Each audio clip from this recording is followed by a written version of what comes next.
you today. All right, so you might be thinking if you saw me attempt this live stream already, I've watched this before, why would I watch this again? Because I'm going to tell you, I'm covering different material this time. It's going to be a different live stream. Okay, so I had tried to stream this um, during Hurricane Francine, but obviously that was a stupid idea, and I lost my power, and so that didn't go well for me. And so I'm going to redo the whole live stream, but honestly, I think it's better that it worked out this way because the first attempt, what I had done was go over previous videos that I did on this topic, and I just gave an overview of every single previous video that I have done about this before. But what I think I'm gonna do this time is I just pulled up the sources, and we're gonna go over all of the sources instead. And the videos are linked in the description of this video, and then I'm gonna put these sources in the comments after or something like that. Um, yeah. So yeah, fucking all we're going to do today is just kind of go through an overview of the sources regarding ableism and autism, AUDISM. The captioner often puts autism, AUTISM, instead of autism, AUDISM. But for the purposes of this live stream, we are talking about AUDISM, autism. So if the captioner ever puts it with a T, just know it's with a D. We're talking about autism, a form of ableism related to deaf community. So yeah, we're gonna go over all the sources. I'm gonna link the sources at the end of the video, and I'm gonna roll my intro, and then let's do this bitch. Hi, my name is Lexi, aka Deaf Child. I'm born deaf, hard of hearing. My team was one of the top teams between 2020 and 2024 in New Orleans and Louisiana.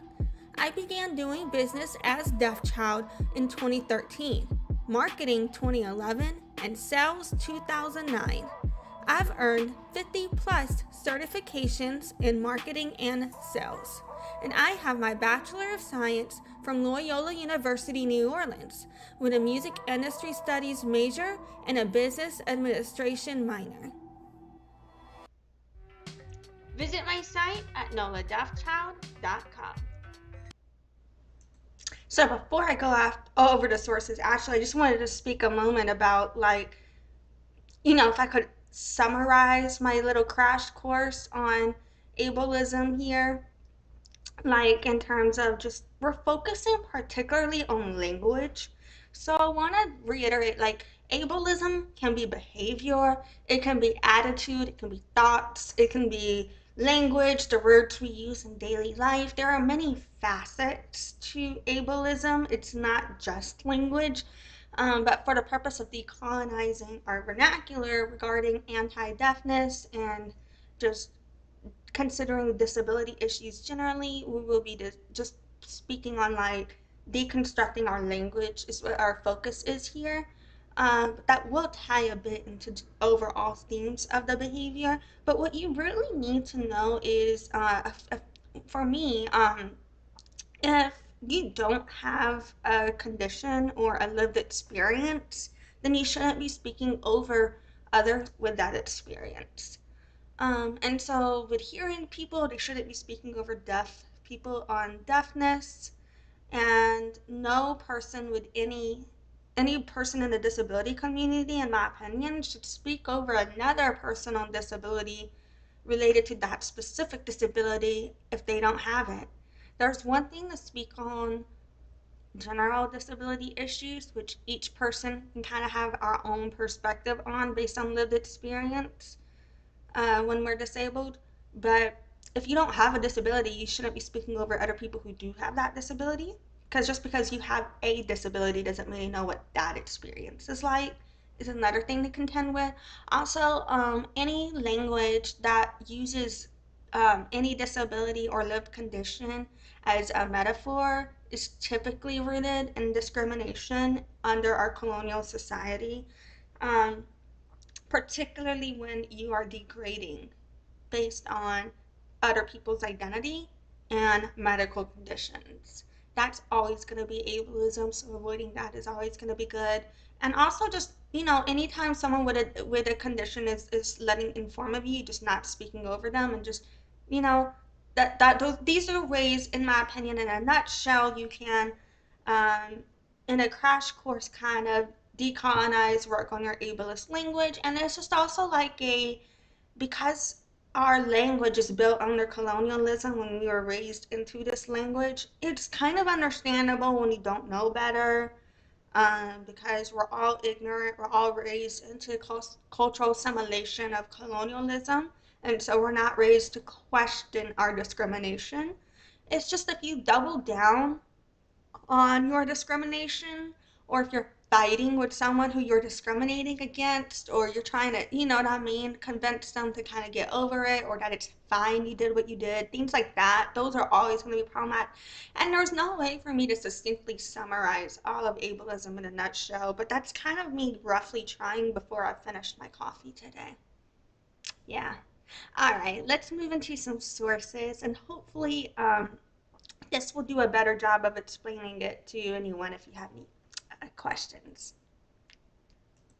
So first up, from Disability in Kidlit, we have a little introduction to disability terminology. Um, and here they discuss how language relates to marginalized groups and can perpetuate individual harm and oppression. And it perpetuates it and normalizes it on a larger scale. It not only impacts the individual who is experiencing the issue, it's also normalizing how all people under a certain condition are treated. Um, And so much of our everyday language is casually ableist. And this translates to ableist language in novels or, so this is from the mind frame of literature, but we should keep that in mind that everyday life. Like, I can't watch almost any creator on YouTube without seeing them do or say something ableist.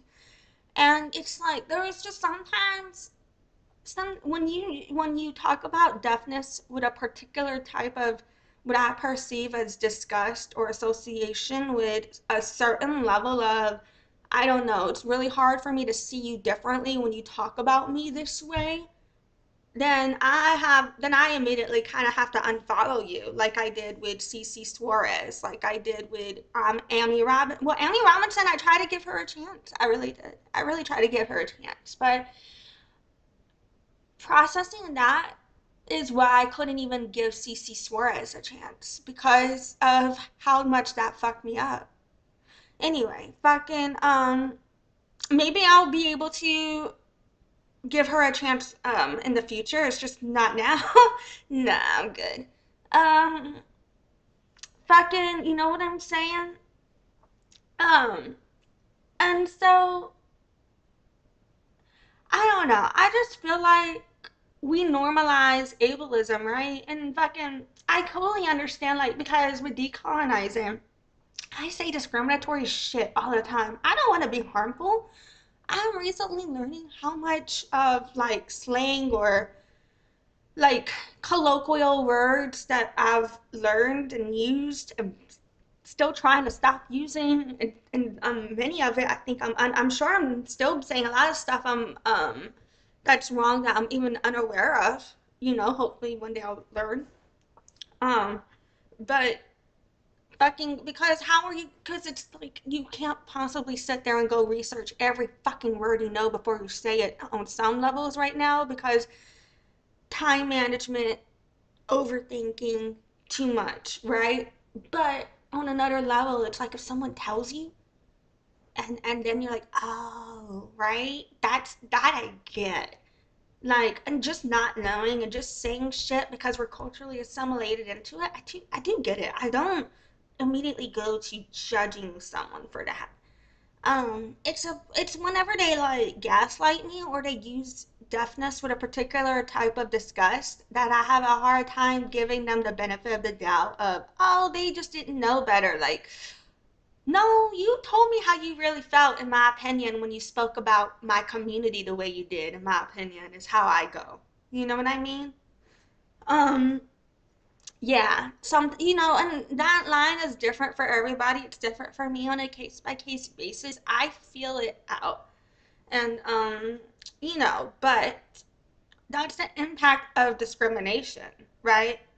Um, Normalizing the dehumanizing others.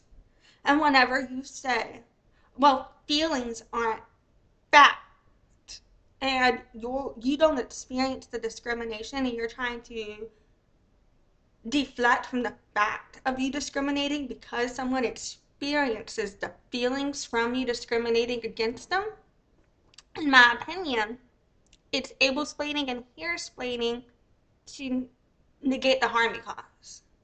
You know what I'm saying? So that's like a thing that we experience. But yeah, fucking.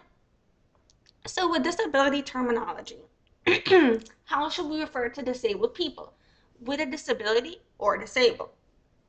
And so there's person first versus identity first language, and we'll talk about this a bit more later. So person first is language is what you will often see in professional settings, say meaning person with a disability rather than disabled person. Now, the reason this is, in my opinion, is because quote unquote professional settings are rooted in systemic indoctrination of upholding colonialism, whether that's academia, law, healthcare. All of it is rooted in upholding colonialism in quote unquote America. And that's, in my opinion, why you see that there. The thinking is that by putting the person first, people will focus on the person rather than defining them solely by their disability.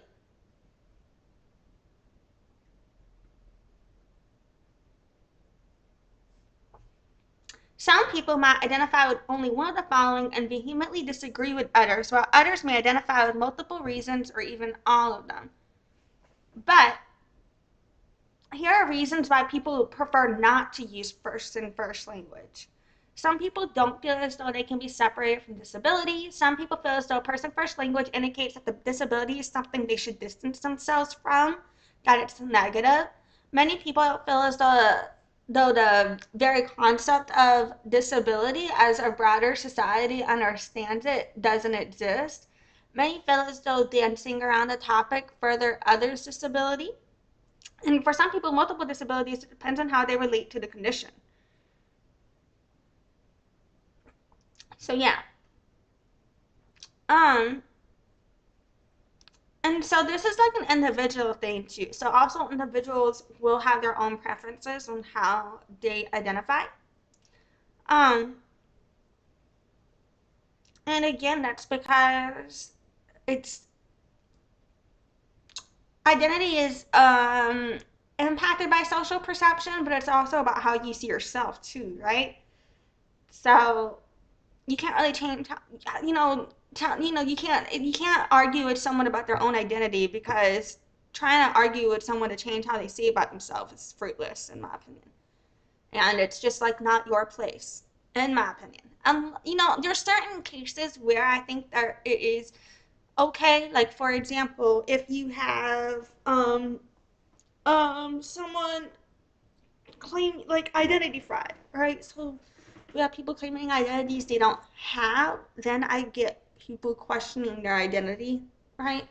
But when it comes to, someone has the condition, but you're questioning them on the way they identify with that condition, that is problematic, is what I'm saying, right? For example, or a lived experience or whatever. You know what I mean? Um, so yeah. And related to that, there's, abled versus non-disabled language to consider, disabled people as nouns, and other things like that. Now, my recommendation to you is, so this is about literature, right? When it comes to writing literature, because of representation and lack of representation, it's highly important for people with disabilities to be able to represent ourselves. So if you don't have the disability you're speaking on or writing on, you need to get input from someone with that disability and credit them as a co-author, or you need to not, in my opinion, you need to let people with disabilities write ourselves, in my opinion. But that's just me. Everybody's gonna be different. Um, So ableist language, how does this show up? And I think you should consider all of this for just how you talk about it privately. You shouldn't be building any form of career, um, or exploiting disability or any condition in any way that you don't have, in my opinion. All right. Now, ableist language, how does it show up in everyday use? This disability in Kidlet gives a bunch of examples using ableist words, which I don't really feel comfortable reading these examples because I'm just not going to sit here and read a bunch of ableism. But, um, yeah, one of it says, I told you that already. What, are you deaf? Um, One talks about being brain dead. Ooh, I've used that one. I need to work on that. Being schizo, psycho, all of that. So, all of these phrases are inherently ableist. Um, where it talks about how they're not all equally severe, I'm going to disagree with that. Where you talk about whether or not a microaggression is as violent as an explicit slur, I think that's minimizing. I don't think whoever wrote this article is that far in their decolonizing journey, whether or not they mean well. But that's my own opinion. Anyway, fucking, because who the fuck is gonna be like, microaggression is what isn't as equally severe or violent as a slur? What? I hate that. Anyway, I'm sorry. It's all violent and microaggressive. Anyway, but or it depends. I don't know. I don't know what I'm saying. But anyway, fucking um. So yeah, I don't like the way it's talking about mental health and calling it mental illness and all of that. I don't like that. But you know what? We're gonna have to reflect on that another time. We're gonna try and stick to deaf issues here. So yeah. Um. But basically, it talks about degrading in general in relation to ableism. Um. Using words that degrade intelligence are so normalized in our vocabulary that many don't link it to disability. But not everyone, but it's still important to realize the origins or implications. So, dumb comes from an inability to speak, and deaf people were originally called dumb. Um, and so that's like another thing, deaf and dumb. That's what they would call us. You know what I'm saying? Um, and it's ableist. It's implying that having a lower intelligence is bad or shameful, but the entire concept of intelligence reinforces the idea of classifying people and birth based on arbitrary capabilities, which is fucking colonial as shit, and it's often used in tremendously ableist ways. So yeah. But also, terms related to disability that are used in metaphorical sense. Some disabled people don't mind the above terms that all may use them themselves. I call those people tokens. They're tokenizing themselves to allow others to discriminate against disabled people and deaf people, in my opinion. But others have a significant problem with them. Yeah. Um, so yeah, it's just because it's often used in a disparaging or stereotypical way, and it normalizes misconceptions about us. Um, and so yeah, fucking. But I don't like where it's like, oh, it's highly individual. In my opinion, that's not a decolonized approach to be like, whether or not you discriminate is individual. I think there's a point to be made about how individuals will perceive the discrimination differently, but I don't think that you should word it that way because it makes people think, oh, well, if one person will like it, one person won't care. So it doesn't matter if you use it, just ask first. No, if one person thinks something is discrimination of a community, in my opinion, you should go ahead and just get the fuck stop it because that's if you were like, no, I'm gonna wait till you're a statistic to stop discriminating against you. That's how it's normalized and perpetuated. But if you just stop being an ass fuck to begin with, we wouldn't fucking have discrimination, in my opinion. But okay, all right. So I wrote a little blog here called Enableism. Enableism is the enablement of discrimination against disabled people. Um, so disabled people are heavily discriminated against through the use of words, social cues, and nuances. Deaf people did not even have rights covered by the American with Disabilities Act until the 1990s, and it's now, even now, it is hard to enforce or regulate. And in 2008, they had to do an update because the ADA of 1990, they basically like if they didn't believe you had a disability, they didn't have to accommodate you. So in 2008, they put out information that was like if they can prove they have a disability, you have to accommodate them. And even that still doesn't get enforced. So um, deaf people don't have access to resources because of ableism. Why do people think it is acceptable to use disabilities as insults? Why doesn't language matter to others? Jokes, euphemisms, and metaphors underlie the way society treats each other. Language should matter to anyone who gives a fuck about themselves or others and how they are treated. The concept of discrimination is hard for people to understand when they haven't been discriminated against themselves the way they discriminate against others. None of the isms can be compared to another for their all different experiences, but the discrimination that allows all isms is the same and starts with words. And then it's like, so these are some excerpts. So they wrote one about the use of metaphors from Introduction to Disability Terminology, which we just read. Um, there's other sources in here linked as well about transcontinental disability card, what is ableist language and why should you care. I this one where it says crazy examples of insanely ableist language. I don't know if they were doing this on purpose for clickbait, but I thought it was extremely problematic to call like this is hypocritical as shit. What the fuck? You know what I'm saying? Like I don't like this title, but I did use it. The article because there's good information in there, but the title is fucked up. Um, and so then there's another one here, 7 things with people with disabilities tired of hearing, and examples of ableist language, and ASL should be offered at more schools and colleges. I've got more thoughts in this article. If you want to click it and read it, there's more information in here. Um, I will link it later. Fucking.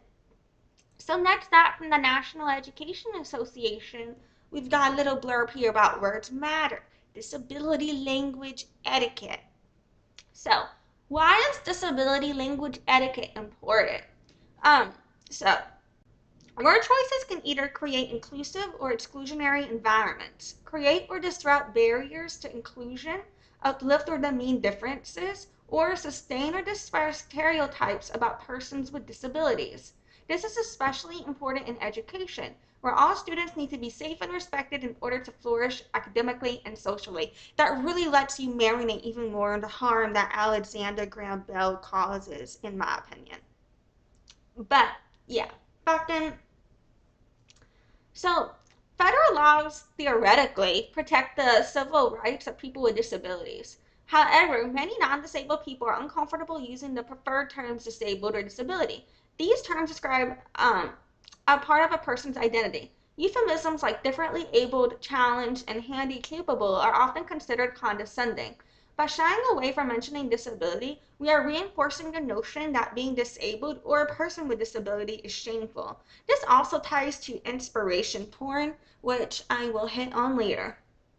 So the word special is particularly entrenched euphemism that may also be utilized technically, such as special education. Disability advocates dislike the use of special needs because of its paternalistic nature and instead encourage the use of the words disabled and disability.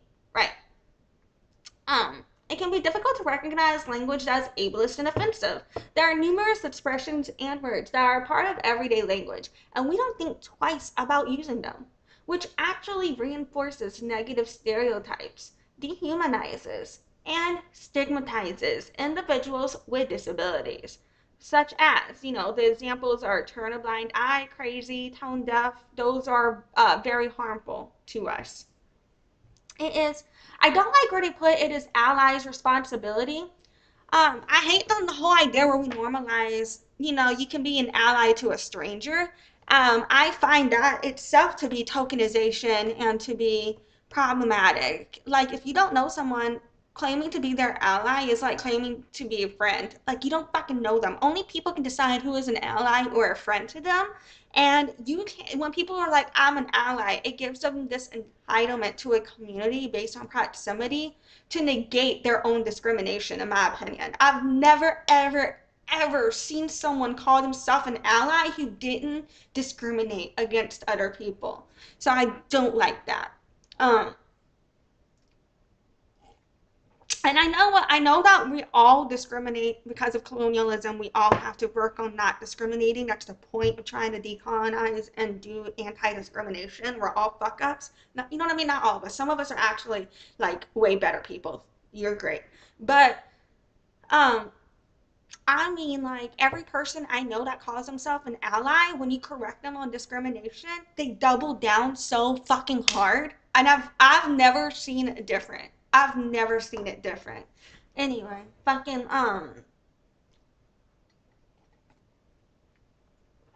but it is people's responsibility to learn and practice anti-ableist language, the ways you speak to or about people with disabilities. The burden is on, I keep saying allies, I fucking hate that. You can't decide if you're an ally or not, dipshit, to relearn language practice rather than on people with disabilities to accept ableist language use. So yeah, fucking right here it talks about key principles of disability language etiquette. There's talking about using person first language because advocates of person first language believe that a person with disabilities is an individual first and shouldn't be identified by their disability. Um, so people who are hard of hearing, not deaf people, this does not make sense related to deaf community. What? What? This shows me whoever wrote this, I don't think that they are even part of the disability community. They shouldn't be speaking on deaf issues because this is not accurate as it relates to deaf issues. If so, I'm hard of hearing and I'm deaf. The difference between hard of hearing and deaf isn't about person first or identity first. Hard of hearing is a type of deafness. It's if you're hard of hearing, you're deaf. Why are you deaf? Because you're hard of hearing. Why are you hard of hearing? Because you have deafness. What? I identify as both. I identify as hard of hearing so that deaf people know that I have hearing. I identify as deaf because I'm deaf. And when you tell hearing people that you're hard of hearing, they think, oh, you hear, so you're not deaf. That's not true. Hard of hearing is deaf. A rectangle can be a square, but a square is not a rectangle. You know what I'm saying? Learn some fucking definitions. Hard of hearing literally just means you have partial deafness. It doesn't, deaf people who don't identify as hard of hearing don't identify as hard of hearing because they have total deafness. Some deaf people don't identify as hard of hearing because even if they are technically hard of hearing, because the concept of hard of hearing comes from hearing cultural assimilation, from hearing people forcing us to speak and we're still not given access. So they prefer the deaf identity because it's our culture and it's our ethnic group.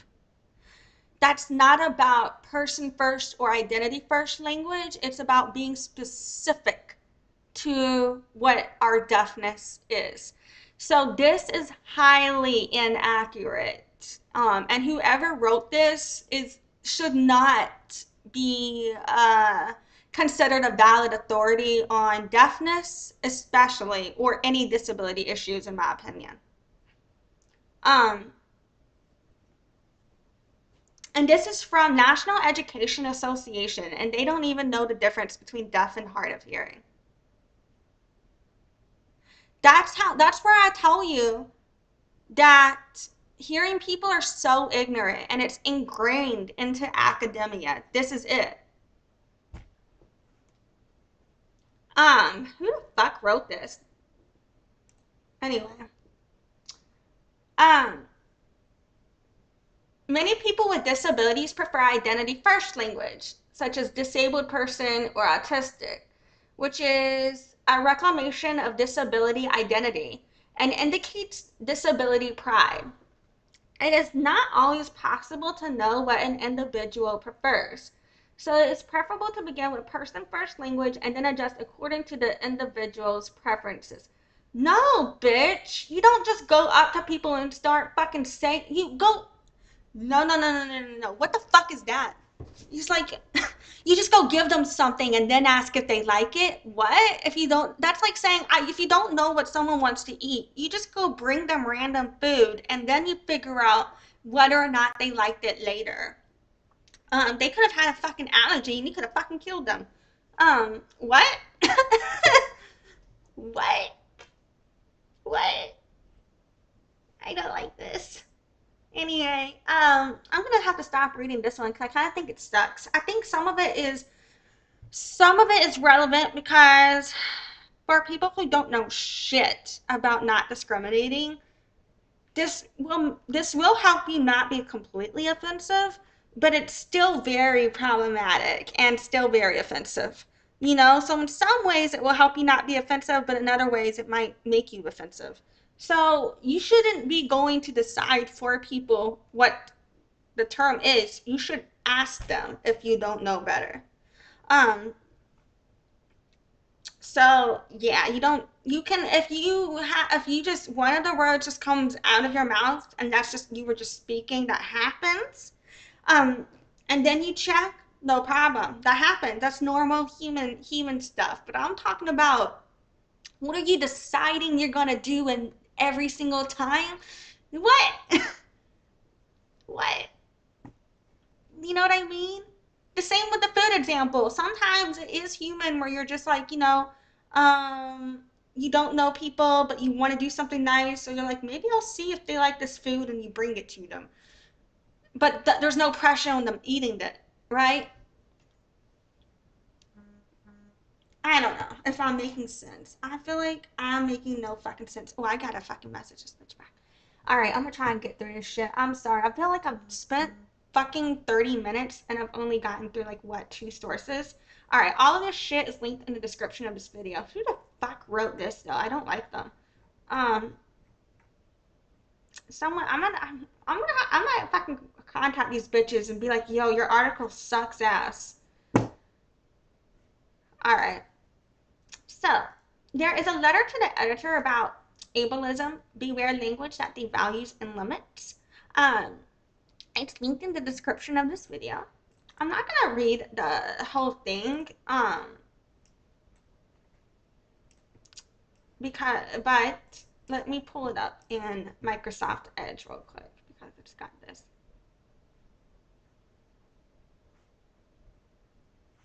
So what I hate is every time I pull something up, I'm pulling up an article, I have it pulled up in Microsoft Edge. Every time I do this on live stream, and then I switch over to Microsoft Edge, my client's fucking email pops up. And I'm like, why are you doing that? I don't know why it does that. So it's not showing up right now, but I feel like if I click away and come back to it, it's gonna do it. And I don't want it to. Okay, but, whoops.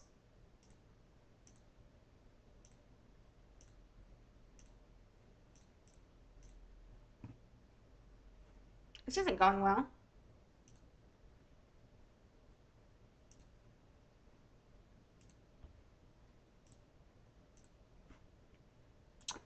Eh, yeah. All right, so this language from Seattle Times, ableism, beware language that devalues and limits. It talks about the editorial headline using ableist language, calling using tone deaf, and it talks about how that's ableism. It's discrimination or prejudice against people with disabilities. It assigns inferior worth to people with disabilities. It devalues and limits our potential. So the term tone deaf is used in a derogatory or critical way against a person mentioned. Um, and anytime the word deaf is used in a negative descriptor, like tone deaf, it perpetuates the stigma around disability and deafness. The term tone deaf, much less like falling on deaf ears, implies ignorance. As a result, people often extrapolate these terms to characterize people.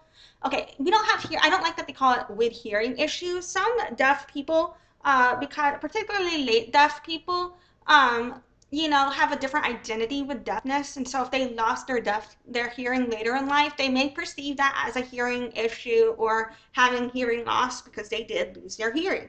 And so that's its own grief journey, that's its own trauma. Do not want to speak on that, do not want to negate that. That's valid, right? I'm talking about for people born deaf and for general deaf identity purposes, generalizing fucking deafness, we don't typically perceive it as a hearing issue. It's not an issue to us. It's only an issue because you discriminate against us. That's the hearing issue, hearing people discriminating against us. Being deaf isn't a hearing issue. It's just being deaf. You know what I'm saying? So that itself is also discrimination. When you call deafness a hearing issue, that implies that we are a defect. So this itself is also discrimination. And it serves to further create separation for people with disabilities. And there's also linked in the description. Did I link this in the description? I don't remember if I did or not. But deaf identity relating to disability is also a whole nother ballpark to hit on, to touch on. But yeah. Anyway, I might have to do a whole nother live stream on that to try and do a quick one on it because I've done a 7-hour live stream on it, but I also did like a 1 minute video on it. So, the 1 minute video is in my deaf history lesson. I think I've actually done a couple of those in my deaf history lesson. And then the 7-hour live stream is available too. So yeah. Now let's see if I can get this shit back up. All right. So moving on. We've also got a little blurb about ableism. This says bu.edu. I feel stupid because I don't know what BU is here, but I'm assuming that's Boston University, but I'm sorry if I'm wrong.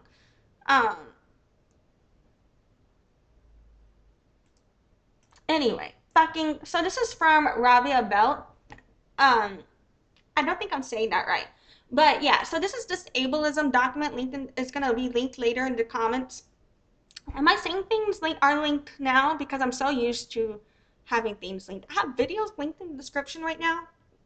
I plan on linking the sources in the comments at the end. So, this blurb about ableism. What is ableism?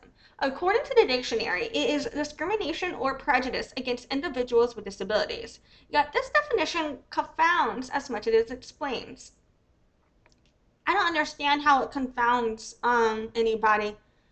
But anyway, so what is discrimination or prejudice? What is a disability? So people don't know the definition of the words. What? Again.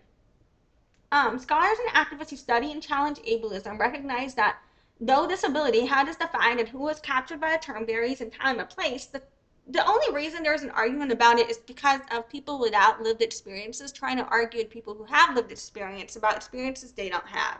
It is fucked up. So, yeah. Fucking, I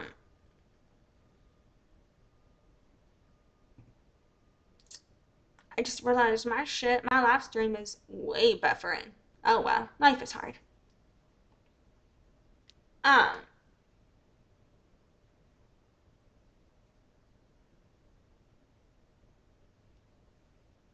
there are two definitions drawn from the community knowledge and provide valuable insights. So, T.L. Lewis's working definition of ableism is a system of assigning value to people's bodies and minds based on societally constructed ideas of normality, productivity, desirability, intelligence, excellence, and fitness. These constructed ideas are deeply rooted in eugenics, anti-blackness, misogyny, colonialism, imperialism, and capitalism. This systemic oppression leads to people and society determining people's value based on their culture, age, language, appearance, religion, birth, or living place, health, wellness, and or their ability to satisfactorily reproduce, excel, and behave. You do not have to be disabled to experience ableism. Where it says you do not have to be disabled to experience ableism, so for me, I think only people with disabilities experience the harm of ableism. I don't know, because maybe you can make an argument that, no, I don't know. But so, for example, you can be a man and someone says something misogynistic in front of you. And so you could have experienced that person saying the misogyny, but do men experience misogyny? No. So, if you're not disabled, in my opinion, you do not experience ableism. You may have experience ableist situations around you in which others, in which ableism is happening to other people. But ableism doesn't happen to you if you're not disabled, in my opinion. I don't like that they're putting that there. And another thing I like how they put all of these concepts regarding intersectionality in. I think that's really important. But also, it does bother me that they didn't mention indigenous people at all here. Like colonialism doesn't cover how disability and ableism and the cultural eradication and genocide against Native people occurred twice here, particularly regarding the cultural eradication of hand talk. Because in Native community, there was no cultural division between deaf and hearing worlds. Speech and sign were used intertwined. All right. So there are things I like about this definition. There are things I don't like about this definition. Um,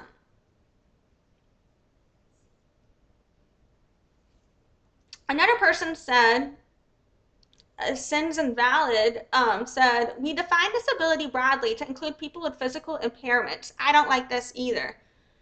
I don't like calling disability impairments for me. Anyway, it says people who belong to a sensory minority, people with emotional disabilities, people with cognitive challenges. I don't like this either.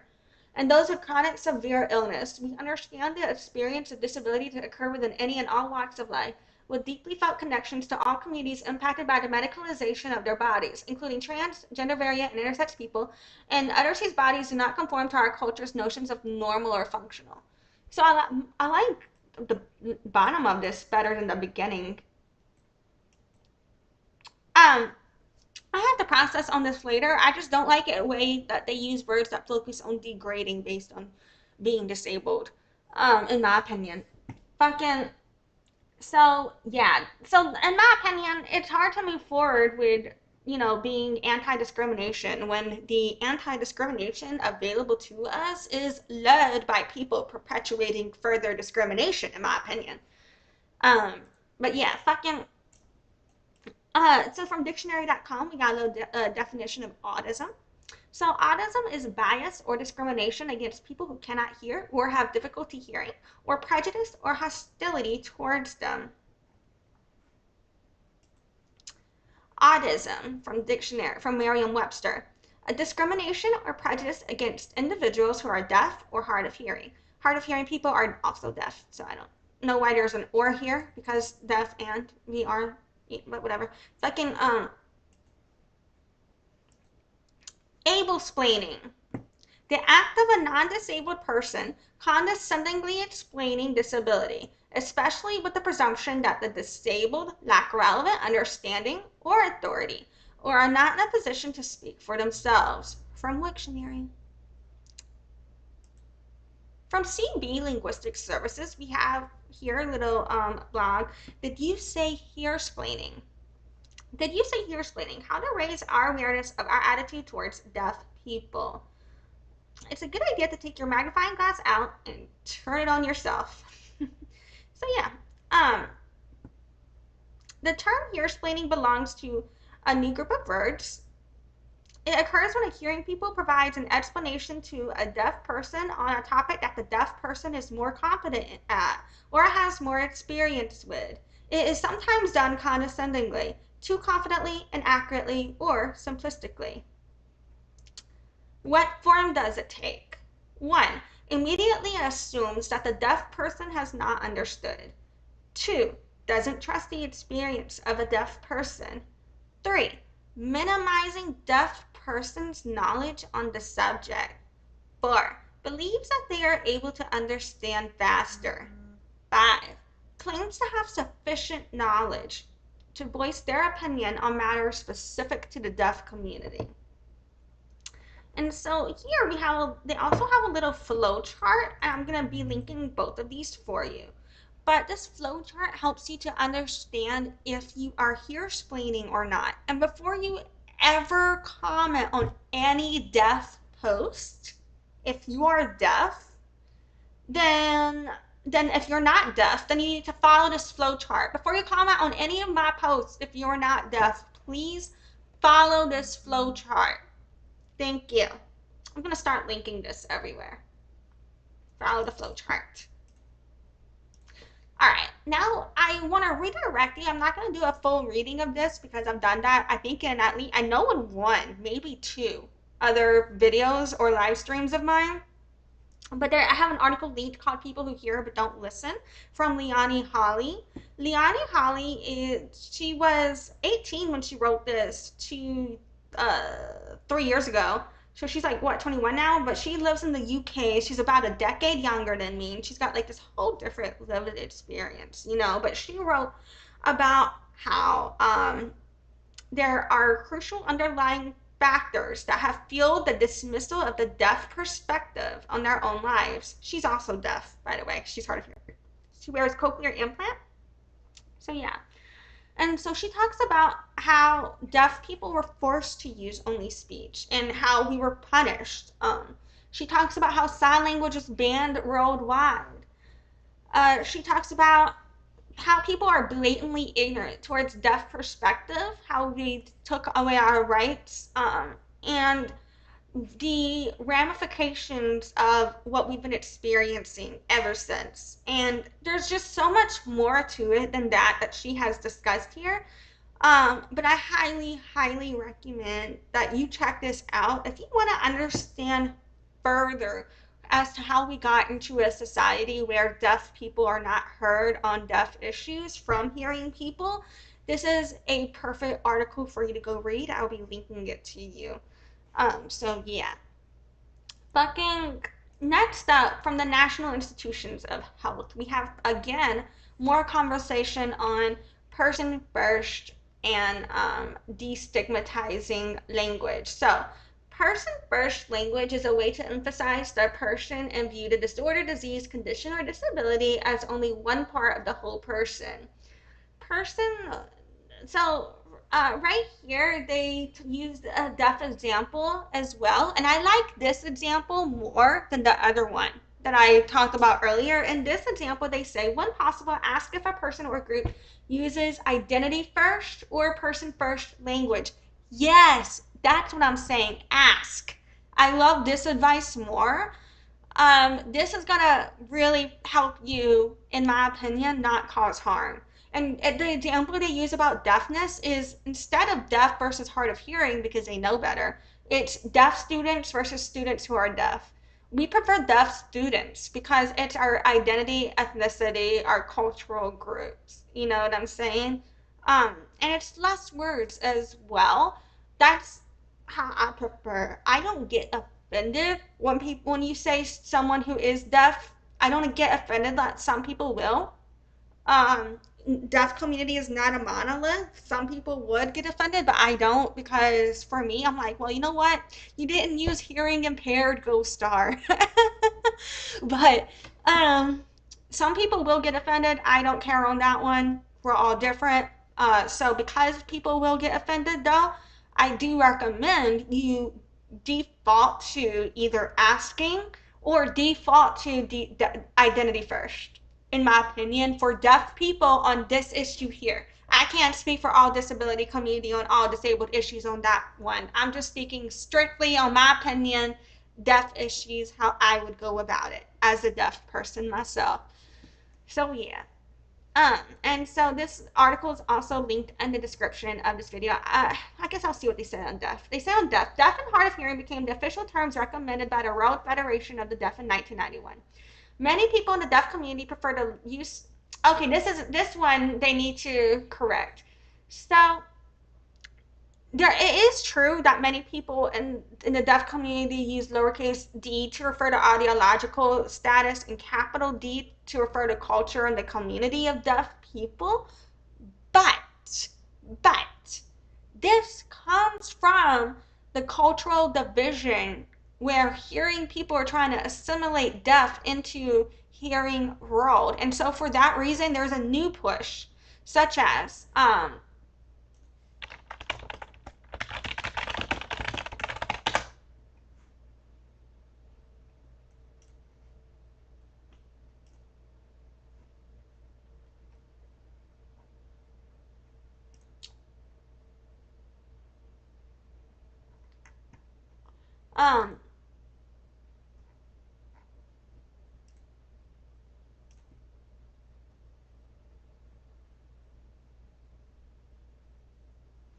so yeah, they're really more focused on a deaf-centered group and how deaf people is a cultural and linguistic minority group. Um, they use deaf for all deaf and hard of hearing people. Um, and I know that I've linked to them speaking on this before. Here we go, deafhood. So here they talk about deafhood is a process to decolonize our mind, body, and spirit from colonization. Being deaf is a positive identity, not a disability. So, um, from that reason, Deaf Counseling Center believes inclusivity and uses the capitalized deaf to refer to all deaf children and adults with multiple identities in addition to being deaf, no matter their hearing level, race, ethnicity, sexual orientation, gender identity, educational background, language, or any of that. It's about multiple identities. And this comes from people trying to divide us and tell people they're not deaf enough if they don't know enough sign language. But if you're deaf, you're deaf. It's your culture too. And when people are trying to say you don't have a right to be entitled to your own culture, that's from our genocide. That's from our cultural genocide. So this is an outdated take as well. This part will cause harm. I think it is important to acknowledge the history of it, but the way it's worded, if you don't know better, you can get yourself in a sticky situation. So don't speak on that if you're not deaf. It says always ask your source what they prefer.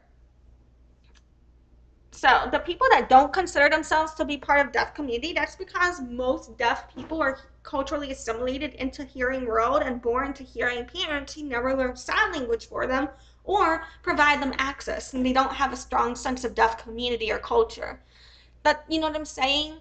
So it's kind of like perpetuating the discrimination.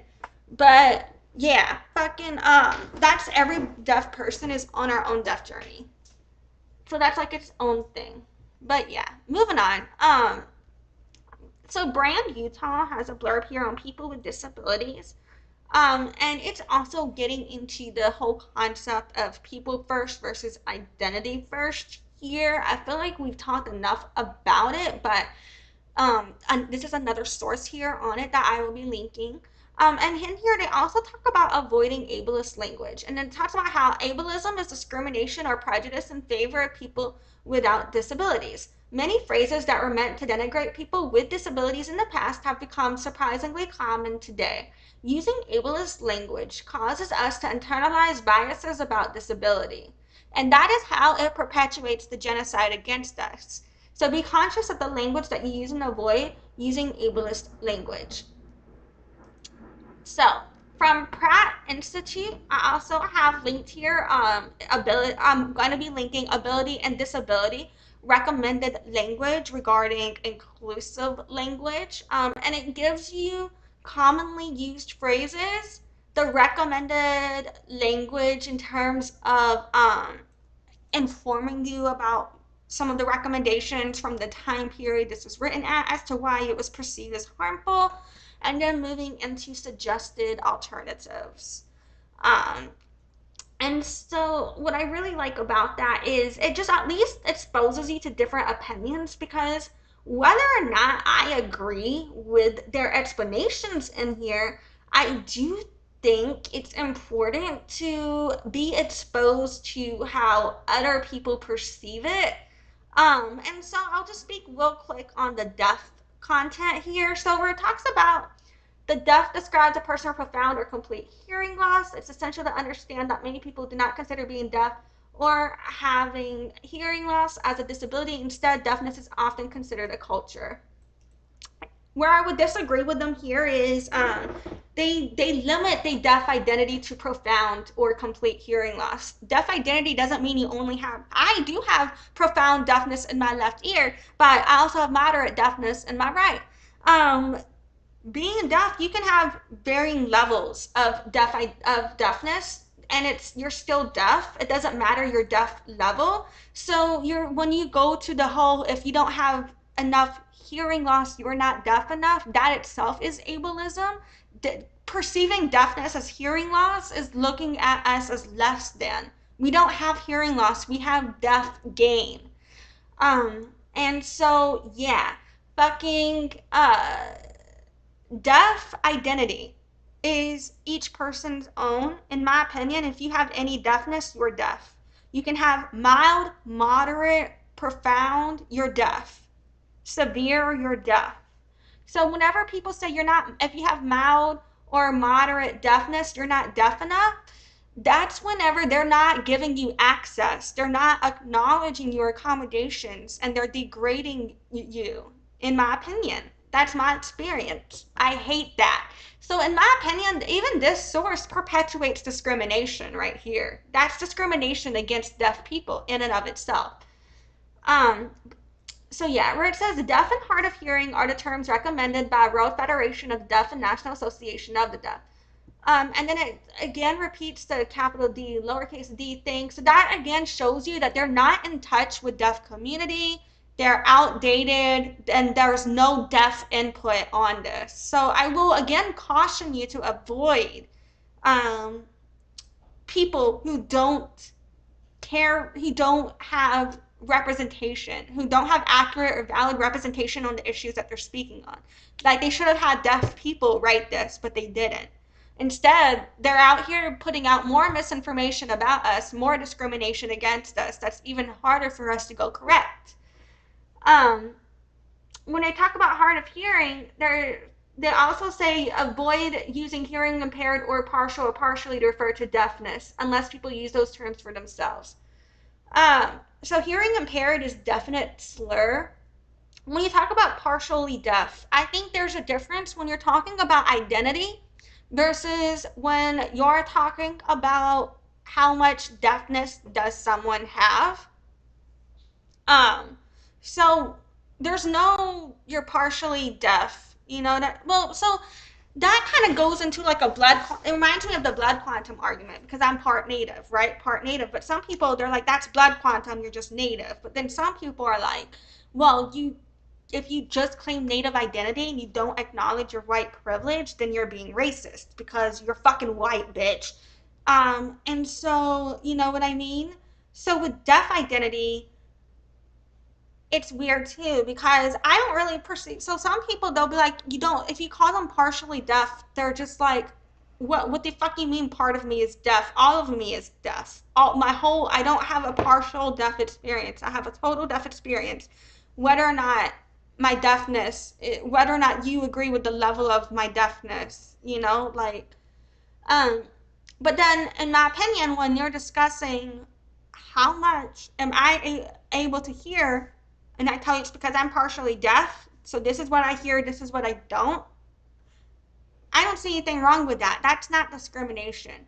So partially deaf is only discrimination if you're using it to negate accommodations or to act like someone isn't deaf enough.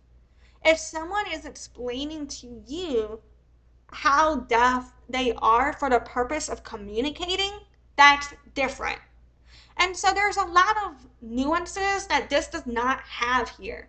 And understanding that is so important. Um, you know what I'm saying? And then so when they talk about mute, deaf, mute, dumb. So dumb was once widely used to describe a person who could not speak and implied a person was incapable of expressing themselves. It eventually came to be synonymous with silent. Mute and deaf mute were traditionally used to refer to people who can neither speak nor hear in traditional ways. However, people with speech and hearing disabilities can express themselves in writing, through sign language, and in other ways. Additionally, a person who does not use speech may be able to hear. Avoid these terms as they are often used inaccurately and can be offensive. It is acceptable to refer to someone as deaf or hard of hearing, if possible as a person, which is preferable. Mute and dumb imply that communication is not possible. Instead, be as specific as possible. If someone uses American Sign Language, lip read, or use other means to communicate, state that. I don't like this either. So there is an identity for being mute that is a community. There are people who do not hear. There are people who hear but do not speak.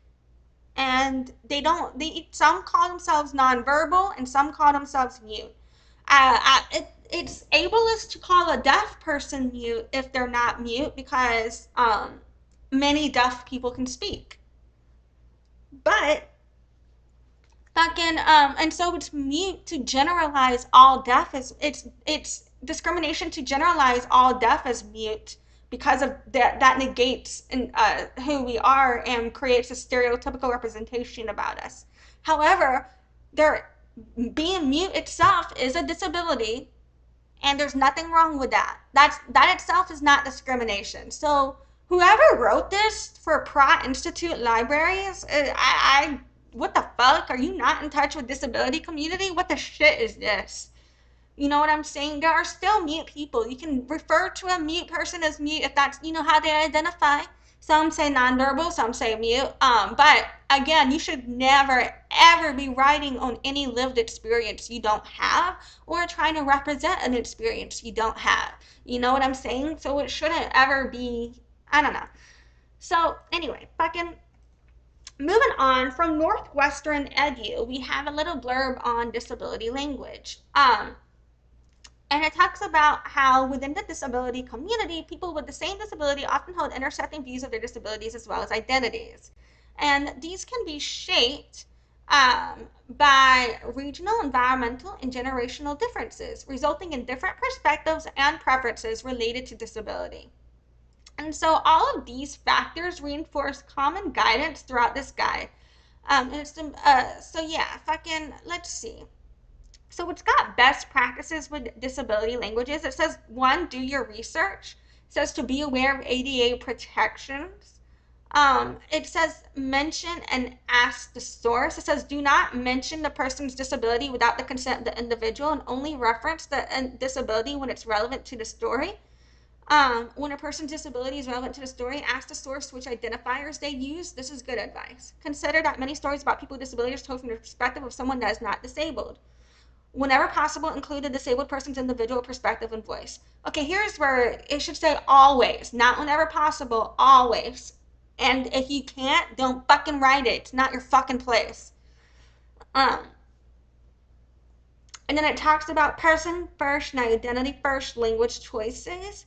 And we've already gone over that, so I'm not even going to. And then it goes over avoiding ableist language, and it also gives you more ableist language and alternatives. And again, where you look at the alternatives and you look at the definitions that they're using in place of the disability, this is why, again, I'm asking you to stop using disability and medical conditions and lived experience and cultural identities that are marginalized, particularly that are marginalized, as insults.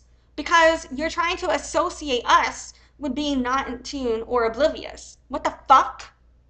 fuck you. If you think that about deaf people, you can suck my fucking dick. I fucking hate you. For real. I really do.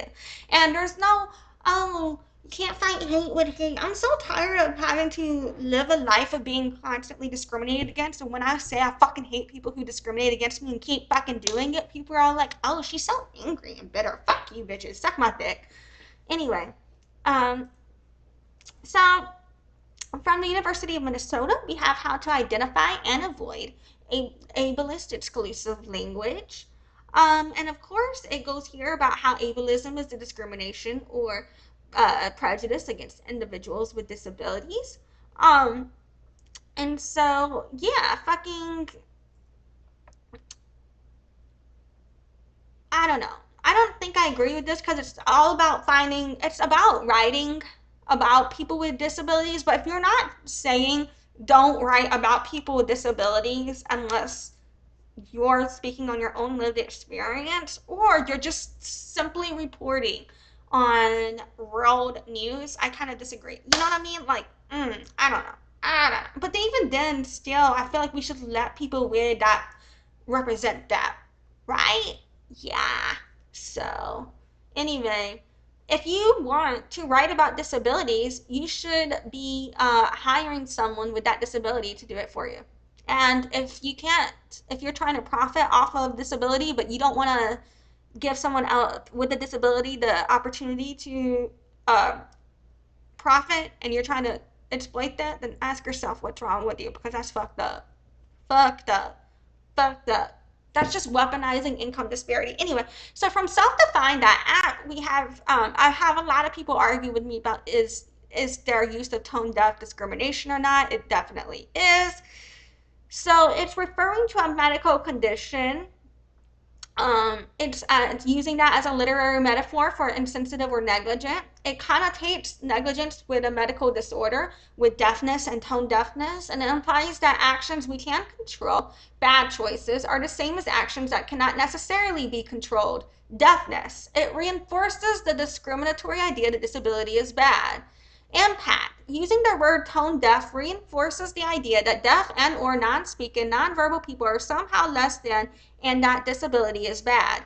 By using ableist language, we are perpetuating violence against people who experience mental or psychological disabilities. Using this language perpetuates those systems and language of harm, regardless of our intent. Usage tip. Be mindful if you're referring to the medical condition or using it as a literary metaphor.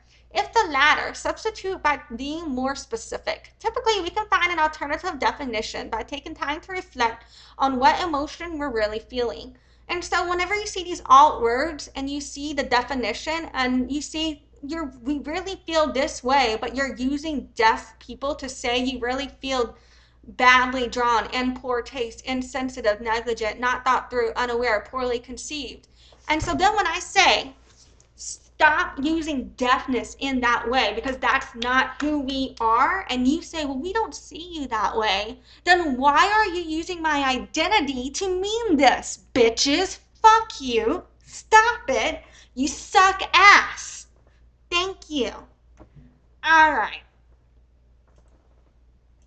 From Mochi Magazine, we have what the term tone deaf means to deaf Asian Americans. And so Asian Americans tell stories of growing up deaf and how the phrase tone deaf is harmful and how the hearing community can support deaf and hard of hearing Asian Americans. So this is from Mochi Magazine. And I think they're specifically in this community, in hindsight, I was reading what was in front of me, but in hindsight, I'm wondering if I should have even shared this one because this is addressing anti-deafness in their specific community, right? And I think that's beautiful to see. I'm wondering if it's appropriate for me to be the person reading this right now because I'm like, oh fuck, processing that what I'm doing as I do it. Oops. So, learning lesson for me, not like just oops as in oh whoopsie daisy, but just like processing. Uh,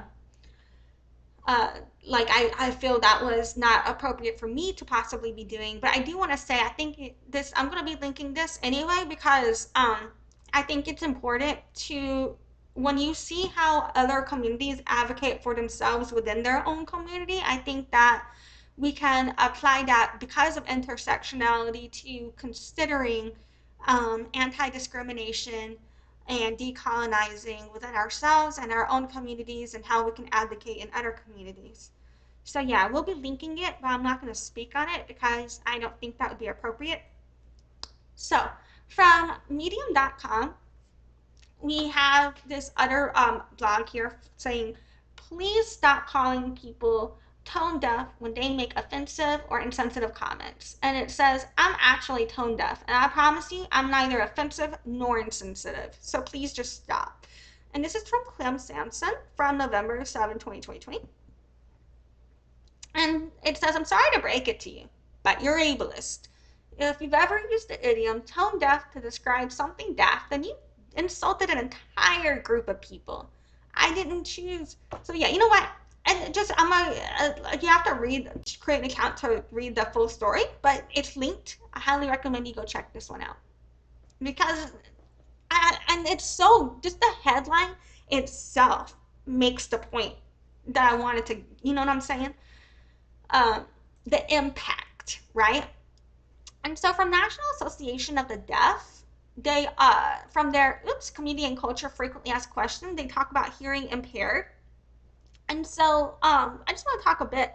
National Association of the Deaf, they claim to be the first human rights organization since 1880, but they did not allow Black people into the NAD until after the Civil Rights Movement. Let that marinate.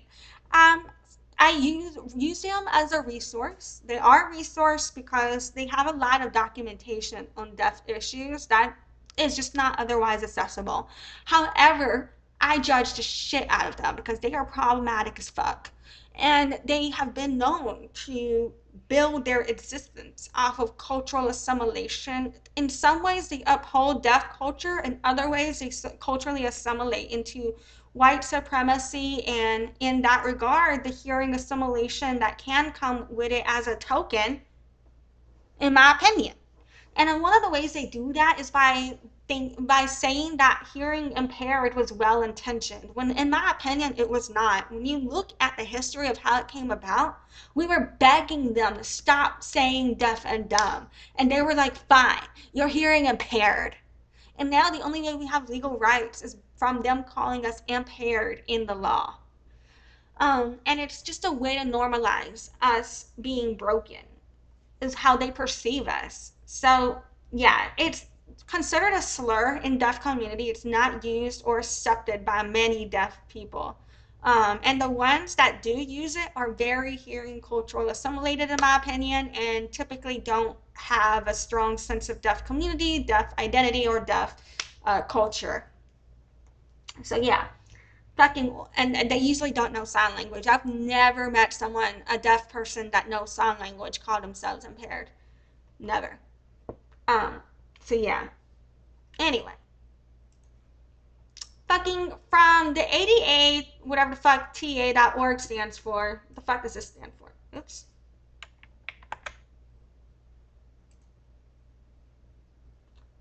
I don't know what the fuck I just did. My bad. I don't know. Life is hard. So, what the fuck is this? The Training on the American with Disability Act, whatever site thing. They have a little blurb here about how, where is it? Marco. So, in here, they talk about how it's very hard to get accurate research on deaf issues, particularly with disability issues. And so with disability issues, though, if you just reflect in general, they talk about how only 23, where is it?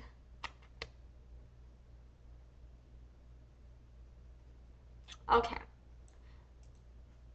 From the EEOC, between 1992 and 2011, only 23.4% of cases for employment disability were closed with merit. And this is, in the court of law, jury, public opinion, judges, this is the closest gauge, in my opinion, we have to accurately determining whether or not people believe disability exists. Only 23.4% of cases were closed with merit, meaning affirming disability discrimination, meaning they agreed that someone was discriminated against for being disabled, while 76.6% of cases are closed without merit, meaning in favor of the employer, meaning they decided they weren't discriminated against. In my opinion, that is because they were not being judged by a jury of their peers. So therefore, you have not people trying to invalidate experiences they don't have. And it's normalized in our judicial system, which is why our judicial system is based on upholding colonialism, which is why we don't have tribal sovereignty. Because why would we have equality in America? What? Yeah, anyway, go for tribal sovereignty. Um, So fucking yeah. Let that marinate. You know what I'm saying? This is why I don't listen to hearing people on deaf issues, because if I do that, I'm just never going to be validated by you guys, because you just decide that discrimination against us isn't real. And it is. It's happening. You just don't care. You just don't care. Okay. So, we also have from DIY MFA, Mind Your Words, Finding Alternatives to Replace Ableist Language. And so, yeah, this just goes on into how using ableist language is derogatory and perpetuates negative stereotypes. Um, and so, yeah, it gives you ideas for removing it. And so it gives you 4 tips. 1, avoid using disability related words as insults or negative descriptors. 2, use person first language. 3, avoid assuming people with disabilities are helpless or credible. 4, research and consult. Yeah, I feel like this is some pretty good advice. Obviously did not read all of this. I'm just skimming and scamming, but what I'm reading, I like. All right, moving on. We've got deafness is not a burden from the National Institute of Health, Medline. So this dude, he's having to convince people that just because he's deaf doesn't mean he's a burden.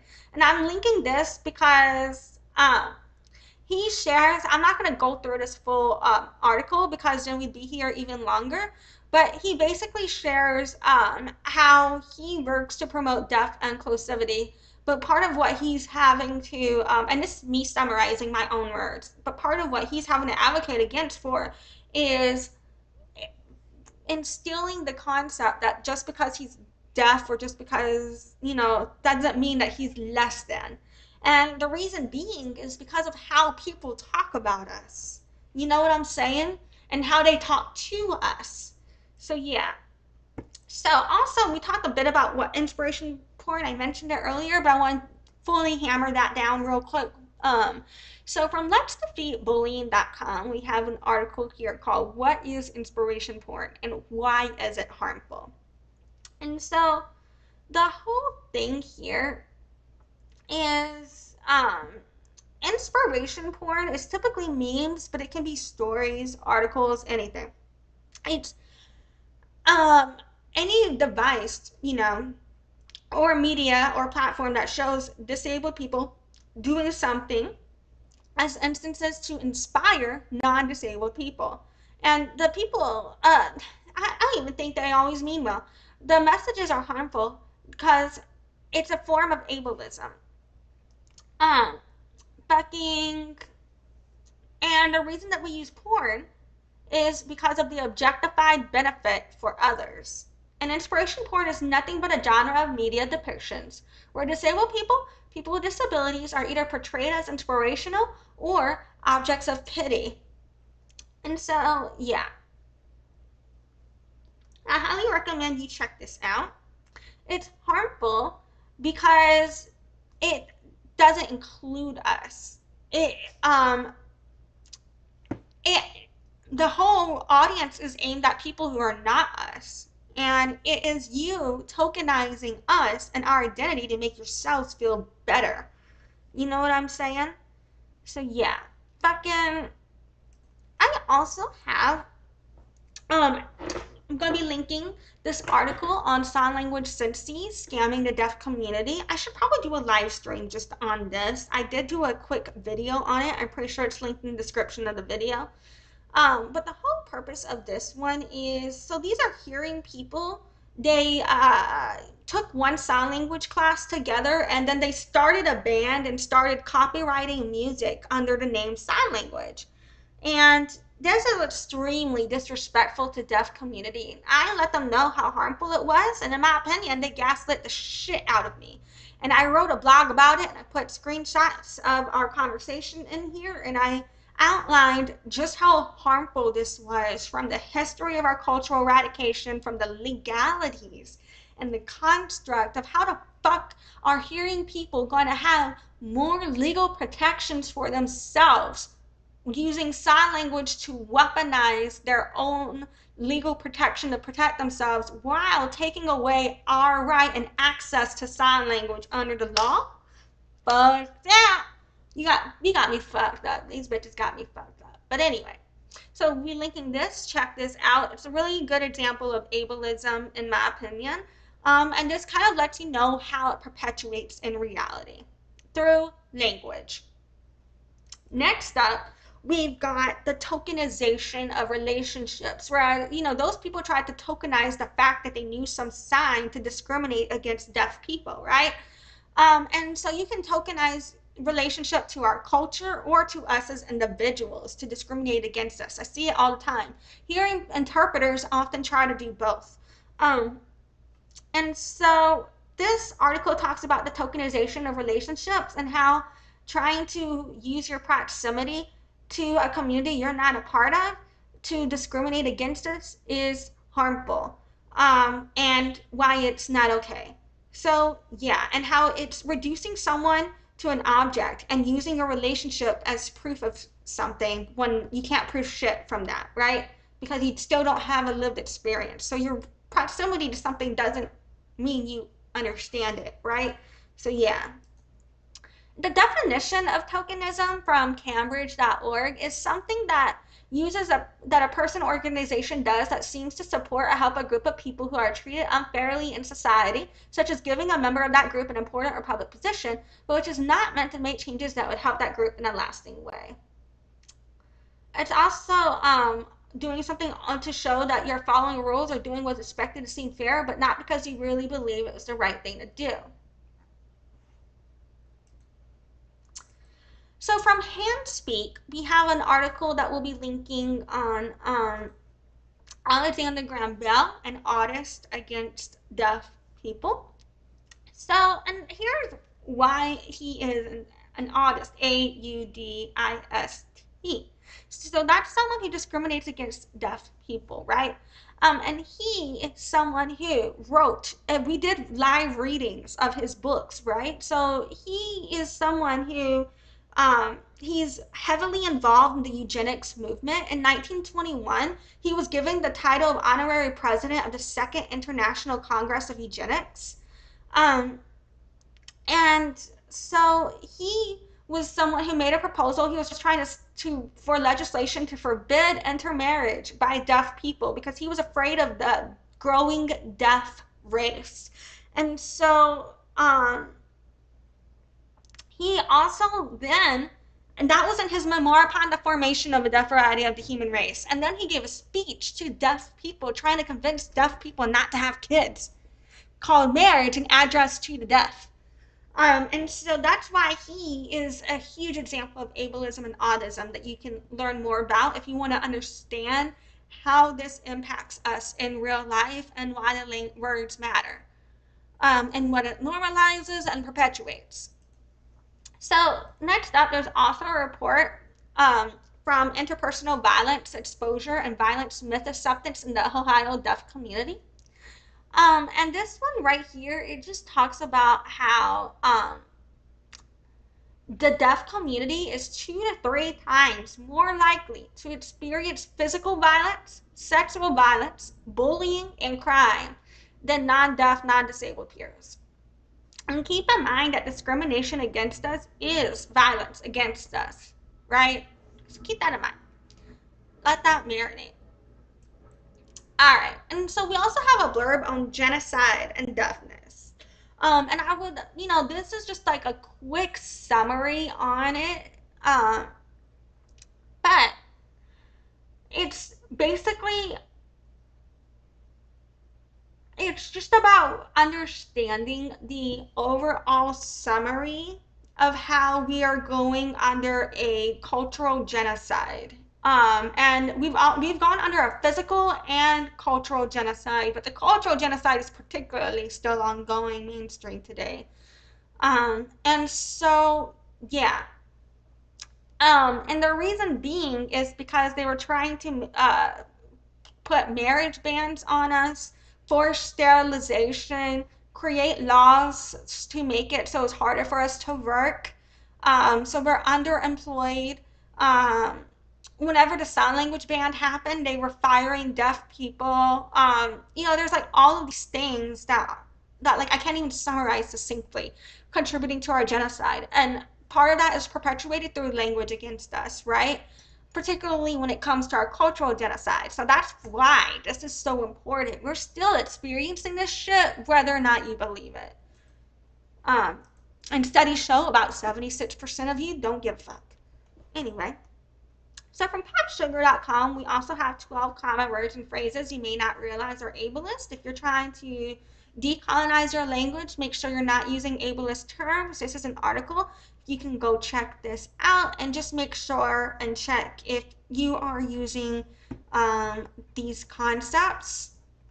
And yeah, we've already discussed deafness and other things in here, but two things that I really like that in here are 11 and 12, the high low functioning labels, as well as see the able, not the label. These two concepts, I really like how they touch on that because the see the label, not the label, can kind of get a lot of disabled people who are trying to stuff their disability identity into it at first. That's who I think it kind of captures because a lot of us are so tired of people telling us we can't do shit that I can see how for some that would be a little bit empowering, but um, it creates the disability as something negative. You know what I'm saying? And so it still perpetuates the harm against us, right? And then the high or low functioning, I don't like that either. Just because, I mean, I like what they're saying here, but I don't like the concept of high or low functioning because it, in my opinion, can minimize different accommodations that people need. Um, so yeah, fucking the BBC also has an article on harmful ableist language unknowingly used that I'll be linking. And it just goes into how the colloquialism of ableist language has a boomerang effect, uh, where basically it creates an oppressive environment. Um, and one thing that they touch on the dismantling ableist structures, but I feel like in this article they could have and should have written more about how it not only creates an oppressive environment, but it ties to the laws that are passed against us which harm us, and it ties to the and you can look at the stats for like the violence we face and other things like that, um and so yeah. um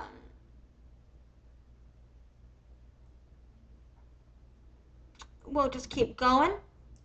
Fucking from the word factory, we have writing tip about avoiding using ableist language. Um, and it's just reiterating why is it harmful because it's the belief that typical abilities, those of people who aren't disabled, are superior. So ableism is a concept. I don't know if it's okay to say it's similar to racism in terms of like, if comparing different lived experiences, right? I do think there's a point to be made about because of intersectionality, discrimination's all connected, and all the vernacular we know on anti-discrimination is connected to anti-racism. So I kind of get that point, but I don't know if it's okay to say ableism is similar to racism or not. That's not my thing to speak on. It's just something I'm questioning. but then sexism and ageism, and that includes stereotypes, generalizations, and demeaning views and language. Um, so yeah, and it gives you ableist terms to avoid as well in regards to not creating a stigma. So from indiespace.org, we also have some more tips for avoiding ableist. Did I link this twice? Whoops. We have tips for avoiding ableist language and terms. Um, and so, yeah, the words we use matter. They do reflect our values. And so this goes in back into the person first versus identity first language. But it also gives you some specific advice, such as don't even use euphemisms. I like that. I feel like if a person with a disability wants to use a euphemism for wordplay or a pun, we'll let us hash that out. But if you don't have it, don't do it. Don't even try. Um, and then it goes into addressing specific phrases that we've been discussing as well.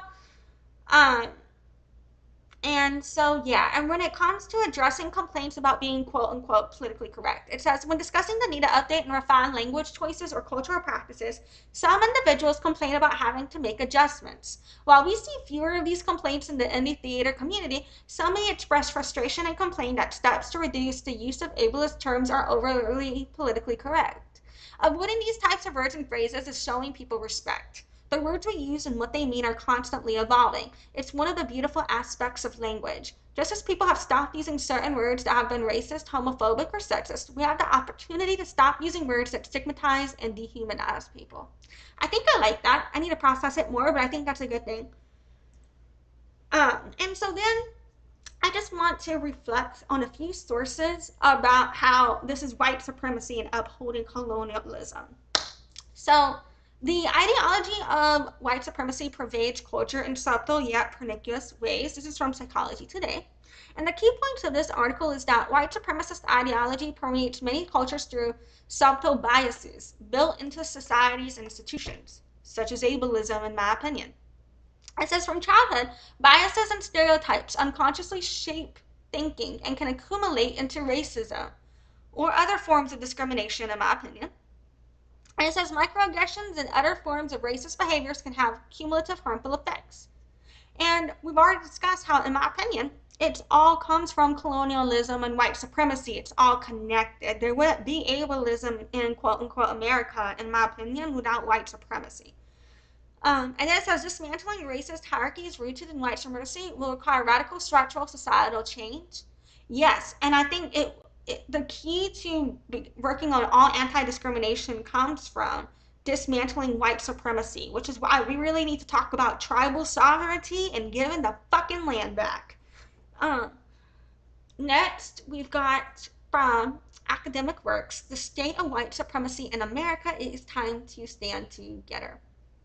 So, I'm just going to read the abstract real quick. It says, the United States has numerous social, cultural issues affecting its population. One of these problems is white supremacy. This concept refers to a racist perception that white persons are naturally superior to individuals of other races and should thus dominate them.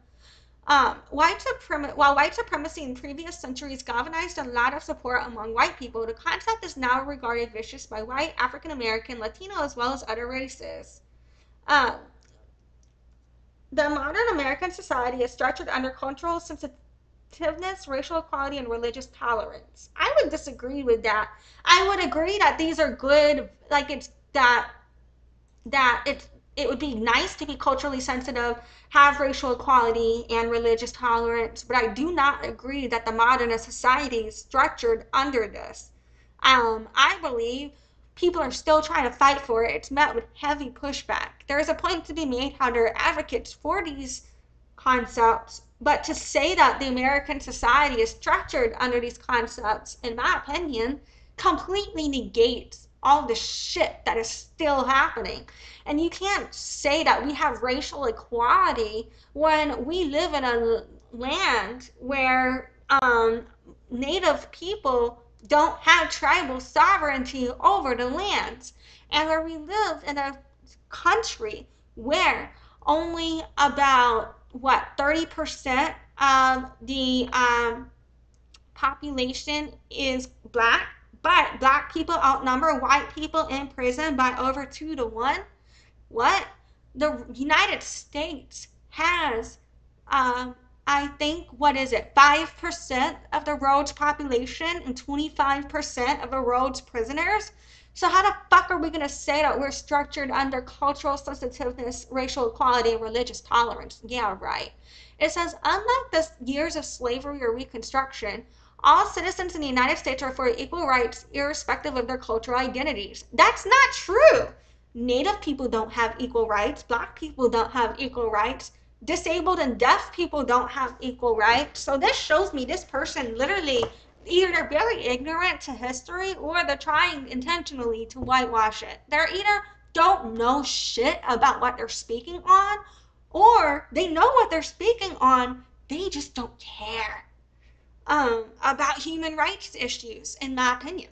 It says, nevertheless, white supremacist notions persist in a nation that prides itself for its democratic model, cultural diversity, religious tolerance, and socioeconomic transcendence. How do you think white supremacist notions persist in this nation unless we weren't because we did, but while calling it this, if when you're not addressing how this nation was built on white supremacy, what the fuck, and how it still persists because that is the whole construct of its existence. The state of white supremacy by violence, imperialistic tendencies, discrimination in society, unfair immigration policies, poor political leaderships, and the deplorable role of the media. With the growing number of atrocities being committed around the United States by both members of identified and non-identified white supremacist groups, it is time to address this issue together. So, land back, down with the United States government, down with imperialism. Then it says this paper is a constructive discussion viewing the many ills of racial discrimination, every aspect that affects minorities at all spheres of society, and the deplorable state of white supremacy in America. So I think this is important to consider on your own opinions. I'm not going to read it all because we ain't got time for all that, but check it out if you want to read it. It's going to be linked when I figure all that out later. Next up and last, well, actually, I might check out this Death Hood article one more time before we go. A little blurb on white supremacy. So, um, in here, it talks about how white supremacy can be defined as the institutionalization of whiteness and white privilege in the historical, social, political, and economic systems and structures that contribute to its continued dominance and subordination.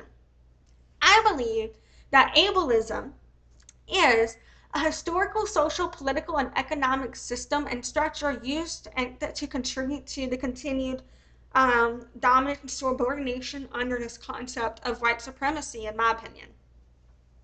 So, yeah.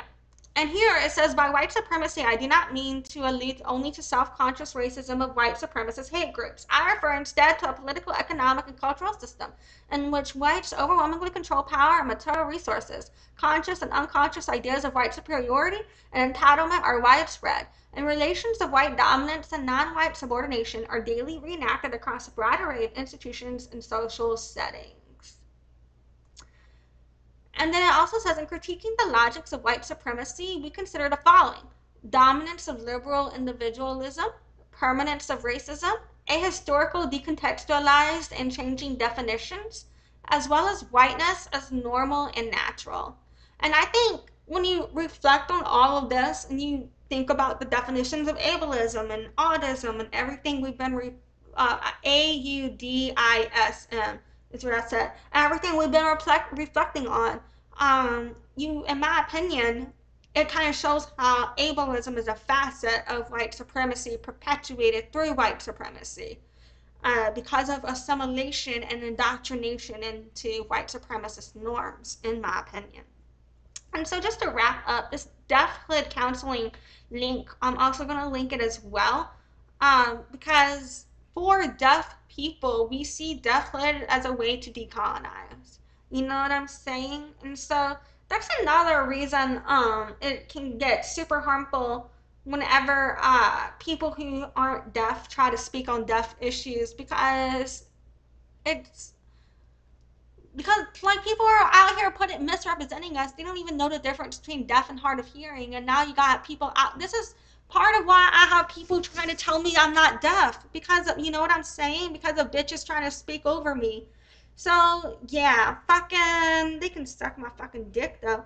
um so today what we have talked about is just a wide variety of sources relating to anti-discrimination regarding ableism, particularly in the deaf community, as well as general disability community as well. I have done a couple of lives on deaf identity in relation to, not lives, videos. I've done one live stream and a couple of videos on deaf identity in relation to uh, disability. Let me see. I can't remember if I linked that or not.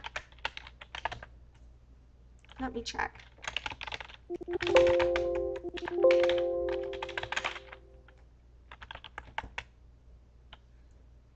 Okay, I know I linked one of them.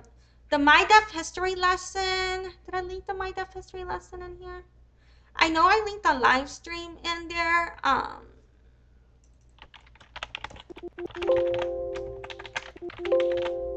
I did not link the My Deaf History lesson in here, but I will. Maybe I did and I took out part of the title for uh, text character limit purposes. I put too many videos in here that now I can't even see it. Let's see. Yeah, I don't think I have to go try to remember to link that one too. Okay, so I will try to remember to make sure that my videos on deaf identity relating to disability are linked either in the comments, probably in the comments, not in the description. I don't know. We'll see. But yeah. Fucking. So yeah, this is like, there's no way to do a quick crash course on not being ableist. You know what I mean? It's pretty hard to convince people to just stop discriminating against us. I try to be relatively forgiving when you don't know better.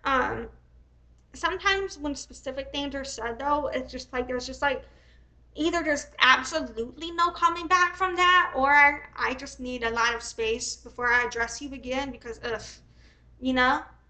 And I expect the same. That's why it's like whenever I say if I'm not decolonized enough when someone meets me and they don't deal with me, like that's valid. I don't hold that over anybody's head because I know how I feel about shit, you know, and we all get to feel that way, right?